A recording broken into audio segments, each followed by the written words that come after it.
Hello and welcome to Radiance Podcast.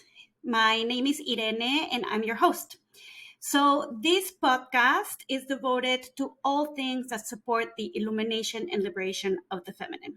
So, here we go. So, for today, I want to share the forecast of 2025 based on Chinese astrology. So, for those of you who don't know me, I am a Chinese medicine practitioner. I've been in the healing arts for over 20 years. I'm also a Western medicine doctor, so I bridge both the Eastern and the Western. And in astrology as well, I love Chinese astrology, but I also love Western astrology. I'm an astrology geek. And why I love astrology so much, it's because they give us a blueprint of what's happening in the energetics in the sky. So in Chinese medicine, we have an understanding that as above, so below. This is part of the medicine of Taoism. We have this understanding that we are nature, we are part of nature. We are made of the same elements as stars. We are star dust.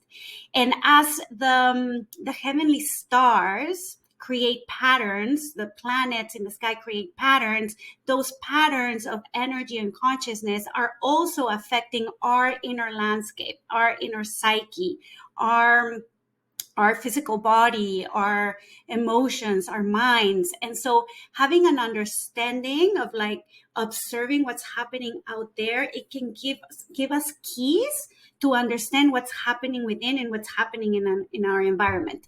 So in Chinese medicine, also, we have this understanding of destiny and or luck or manifestation. So what does that mean? What does it mean to have good luck, and how can we manifest good luck? So in order to manifest in Taoism, we have an understanding that three energies have to come into play. These three energies are the sky, the human, and earth. So this is a beautiful cosmovision because it gives us an inkling that we are co-creators of life. So based on what's happening in the heavenly stars and the planets in the universe, that affects 33% of our destiny. What happens in the earth, the seasons, the external elements, that's going to affect also 33%. But then the human, we affect our destiny 33%. So this means we are co-creators of our destiny. It's our circumstances don't define us, don't define our destiny. If we have a clear intent, if we know what we want and what we want to create in the world, and hopefully we all want to create a more beautiful world, a more equitable world, a world full of love and compassion and equanimity and wisdom and kindness and abundance and freedom and prosperity for all. That's my prayer. And so understanding the heavenly stars will give us the information of the 33% of what is being affected in our destiny and what's coming up for this year. So January 29th, we have the Chinese New Year. And we're moving from the year of the Yin Wood Dragon to the year of the Yin Wood Snake. So I love the Chinese astrology as well because it's based on the moon cycles. So on January 29th, we have a new moon in Aquarius. So in Western astrology, Aquarius is related to it's the sign of transformation, of radical change, of upheaval, of breakdown for breakthrough. So things need to break, systems need to break down to be reborn again. It is the rebel, it is the visionary, it's connected to technology, it's connected to science. So we have this new moon in Aquarius on January 29th. Also in Chinese astrology, we know that this day is a day of activation. So it's going to activate the virtues of the Yin Wood Snake that is coming. And like everything, there is a light and there is a shadow. So we're going to go through this. So the main theme for this 2025 is deep transformation and healing. If we take the opportunity, there's also in this big transformation and healing a big opportunity to rise our vibration, to illuminate, to ignite our joy, to embody bliss and pleasure, and to be in alignment with our intuition, with our inner knowing, so that we can move forward in more coherence with who we are, with our true nature. So it's big. It's a big year. So we're moving from Yang Wood dragon, and the dragon is related to like teenage years. So it was a year of a lot of exploration, a lot of impulsiveness. There was a lot of life force, a lot of like, I want to do this and that, and traveling, and now we're moving into a more mature stage, but it is still a young adult. So the Yin Wood is related to the young adult. So we are maturing, we are evolving, hopefully, but there's still a lot to be learned. There's still a lot to be faced and transformed. So yin versus yang is a softer energy, right? And the snake also is related to a more sensual experience, like the snake is related to kundalini energy within our bodies, which has to do with our sensual sexual energy. It's a coiled serpent in the bottom of our pelvis that circles around our spine, and as it does, it activates all our chakras so that they can be cleansed, activated, and in that process we evolve into our destiny, into the realization of ourselves. So, but for that to happen, if you are not taking care of yourself, if you are out of coherence, there can be healing crises, right? And we're seeing this already, like outside in the world. We are in a very inflamed collective experience, and I'll talk more about this. So, just to go back to the continuation of the wood element. So the wood element is related to the energetics of spring. So think about spring. What happens in spring? Spring, there is a rebirth, right? So we're moving out of winter where everything dies, everything goes very internal. There's no fruits, there's no leaves anymore. The leaves are gone. And so the energy has to go inward and down deep into the roots to maintain life, right? Because in winter you can't live outside. You have to go within to maintain life. And in that internal journey, there is a process of letting go and of composting and of resourcing. Like the earth underneath us is working hard. Like it's dormant, but it's creating nourishments so that spring comes, all that life force underneath sprouts up. So there's this, like, there's a lot of life force. There's a spring energy, a surge of energy. So it goes up. So that energy is present, and it was present in 2024, and it's still present now. So when wood is in alignment, it's very, the archetype is the bamboo. So there's a lot of life force, there's a lot of strength, there's a lot of resilience, but there's a lot of flexibility, and it can flow. There's a lot of flowing movement, flowing with emotions. It's open, it's generous, it's expansive. When wood is in its detriment, it can become very rigid. So think about from bamboo to like an oak. An oak is like very rigid. And so it's very narrow-minded. It's my way or the highway. So that's like the excess wood that can happen. And that's a big theme of this year, that there's a lot of wood, and I'll explain why. It's uncontrollable wood this year. So there is this potential of a lot of, so wood is also related to the liver, to the emotion of anger. So there can be a lot of irritability and rage and intolerance and those kinds of manifestations. So it's really important this year to clear your wood energy. And one of the best things to do that is through a liver detox process, for example. So be very aware of your coffee intake, of your alcohol intake, of your sugar intake, of greasy foods, of dairy. Like, don't overload your system. There's also an excess of fire this year. So wood, all the elements have a manifestation in the weather, in the climate. So wood is air and fire is heat. So there's also an excess fire this year. So we have both. We have an excess wood and an excess fire. And this is because wood is the element, but in Chinese astrology, there's also always a guest chi, a guest energy that comes in. And the guest chi this year is fire.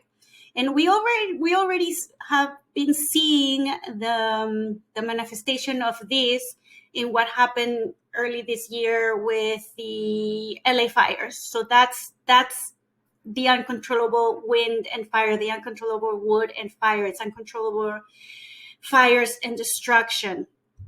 Now, this destruction is not always bad, right? Like, fires have also their purpose of clearing toxicities, of clearing what's no longer serving, of clearing space so something new can be reborn, which is a big theme of this year with the snake. The snake sheds its skin, and it's the symbol of transformation, of rebirth, of death and rebirth.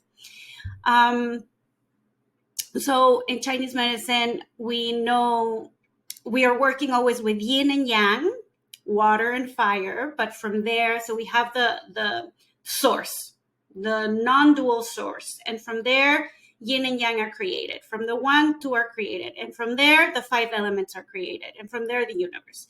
So the 5 elements have a creating cycle. So each element feeds each other. So wood feeds fire.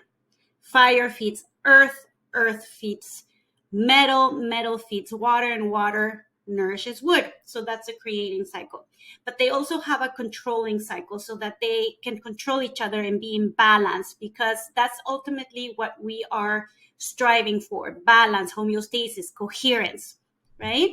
So when there's a controlling, when one of the elements is deficient, it's not able to control the element that it's supposed to control. And this year, my friends, we have a year with deficient metal. So metal controls wood. It's like the axe. The axe chops wood, right? Like, no. Like, pamper yourself. So the axe is not able to do its job properly. So that's why also wood is out of control. And then wood feeds fire, and fire is our guest chi this year. So we do have the possibility of a lot of inflammation this year. So again, it's really important for you to tamper your inflammation. So avoid stressful situations, avoid heat in your life, right? Like excess heat, like excess spice, excess spicy food, like in moderation, right? But if you're already like a hot person, if you're very irritable, like, try to eliminate some of the spicy food. Try not to eat very hot meals. So it's very important to nourish the opposite, which is water and earth and metal. So earth element, for example, practices to stay grounded, walking barefoot on the earth, going for forest walks, Hugging trees. I am a tree hugger. I am not ashamed of that. Like, hugging trees is amazing. They have so much power to compose, so when I hug a tree, I'm always like allowing the energy to go down, anything that's not serving to go down into the roots so that it's composted. And I'm just asking, I ask for permission to receive the energy and wisdom of the trees. Same with rocks. I live in a beautiful place where there's rock climbing, and I just go and hug the rocks because that brings me a lot of strength and grounding. So resting is really important to nourish your water element. Really getting that yin energy of the night. The day is yang, the night is yin. So it's really important to absorb that yin energy of the night. So going to bed before 11 p.m. is really important.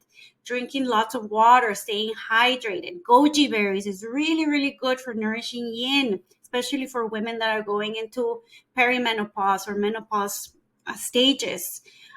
Ways to express your emotions, going to therapy, receiving coaching, cathartic journaling, allowing to release your anger, screaming at pillows, do temper tantrums in a safe space, allowing for the emotions to be released is really important, because emotions that are suppressed and that are stayed in the body, they create a lot of heat.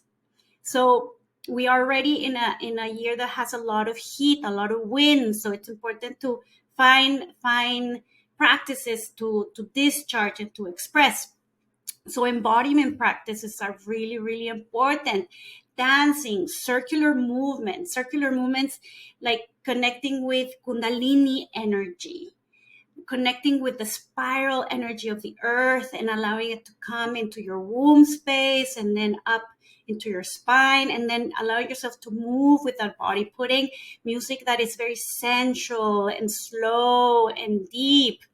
The diet is really important for the earth element, as I was saying, cleaning your diet and nourishing you. Really important, for example, grounding, nourishing foods are root vegetables. Root vegetables really ground you. So if you feel scattered, if you feel anxious, do a soup with root vegetables and eat that for a couple of days.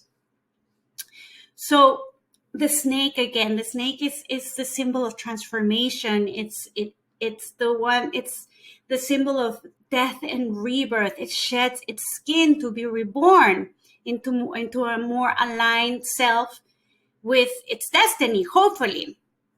And for me, this is also related to Kundalini energy. So Kundalini energy is your inner Shakti. It's your inner feminine powers, your inner feminine energy. And this energy is here to awaken us. It's here to guide us in our growth, in our spiritual capacities. And again, this energy moves through their spine and activates each chakra. So finding ways to do Kundalini practices and chakra activations. There's a really nice meditation by Joe Dispenza that goes through the chakras that I really like. It's called the 7 centers. He calls it different, but it's the chakras. So that's a really nice one to just clear and open. Breathing exercises. So then coming back to the metal element, the metal element is related to our lungs, to breath. And so when the metal element is deficient, there can be a tendency to have a weakened immune system, a weakened defense energy. So creating healthy boundaries and strengthening your immune system. And that, again, is by staying in alignment with your truth, saying no to things that you don't want to do, saying yes to things that you do want to do. Supplements that tonify your immune system are vitamins, echinacea, golden seal, turkey tail mushrooms, fruit. Fruit has tons of vitamin C. Like eating organic vegetables and organic fruits, really, really important. And also practices that support your Kundalini energy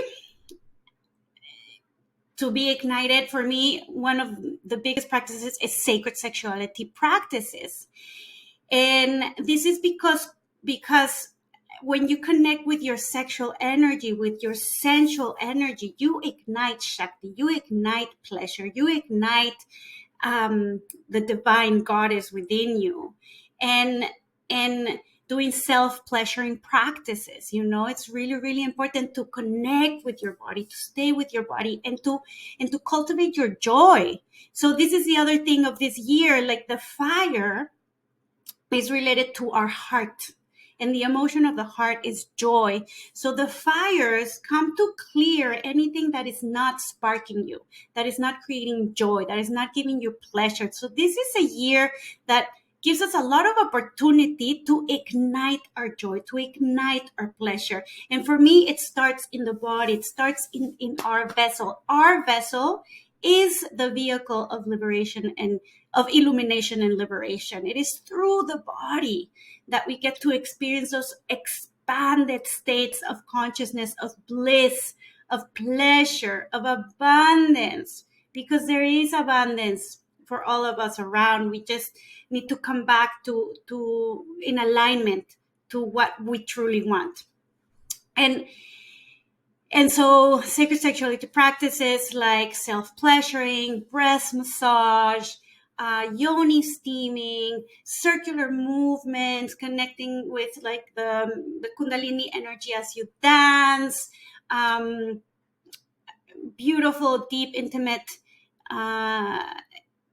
sexual journeys with your partner,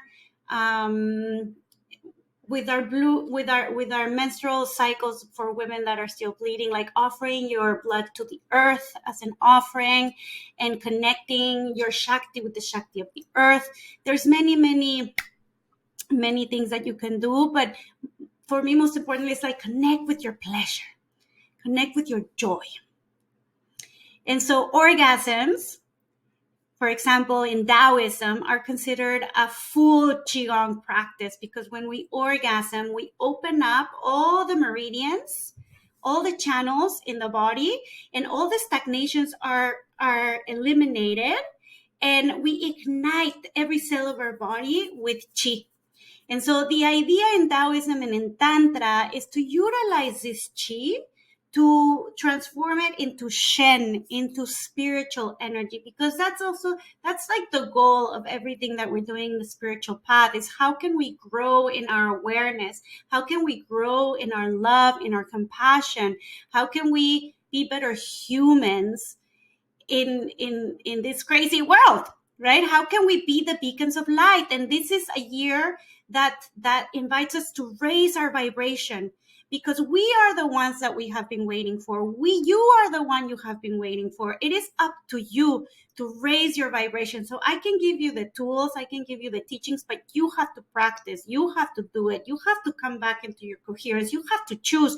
You have to make the change to create a life that will raise your vibration. So again, the foods that you're consuming, the relationships that you're in, the environments that you're in, your spiritual practices, your connection to spirit, your connection to nature, all of these things will inform how your year is gonna manifest.